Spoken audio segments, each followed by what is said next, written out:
Dahil mag-New Year na nga, eto na nga tayo dito, abala na ang mga tao sa mga pamimili. Kaya naman, nandito kami ngayon sa palengke para mag-ikot-ikot, maghanap kung anong pwedeng mabibili.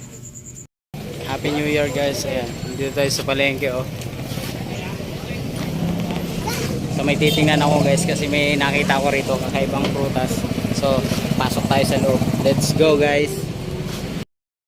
At habang dito sa loob ng palengke, habang nag-iikot-ikot ako, meron akong napansing kakaibang prutas at ngayon ko lang siya nakita. So ngayon lang ako nakakita ng ganitong prutas. Kaya naman ako'y nagtanong-tanong dito. Ano pa man siguro? Ang dami guys oh. Ganda ng anong klaseng prutas. Tulungan ng red. Sila ka po. Bunga ng ratan. Ayan oh. Bunga ng ratan. Bunga ng ratan. Namangha talaga ako guys sa itsura ng prutas na to kasi ngayon lang ako naka-encounter ng ganitong prutas. So ayan, sa Maynila, sa Divisoria, matagal ako naging tindero dyan ng prutas, pero wala akong nakitang ganitong prutas. So tuwing New Year lang daw lumalabas to. Bunga ng ratan. Dami oh.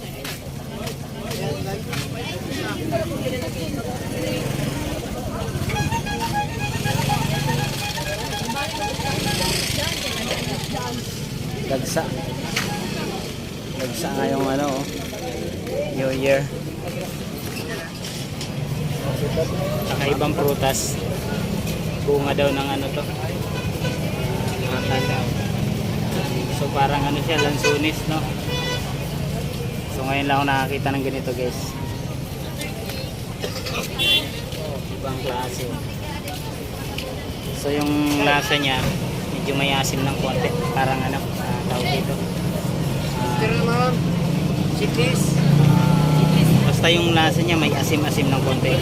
Pero okay naman siya guys. So dito lang daw makikita to sa parting Mindanao. So ayan, ang tawag niya sa ganito guys. Comment kayo. So prutas na ganito, kakaiba guys. So dito ko lang nakita. At ngayon pala ako nakakita nito. So wala ako nakita sa Maynila. So ayan. Galing daw, ito mahirap daw kunin sa sa bukid na talaga, kaya every lang to lumalabas New Year. Pag New Year marami talaga siya. So tambak siya ngayon pag New Year. So masarap siya.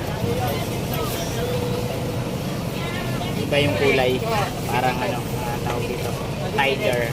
So ayan guys.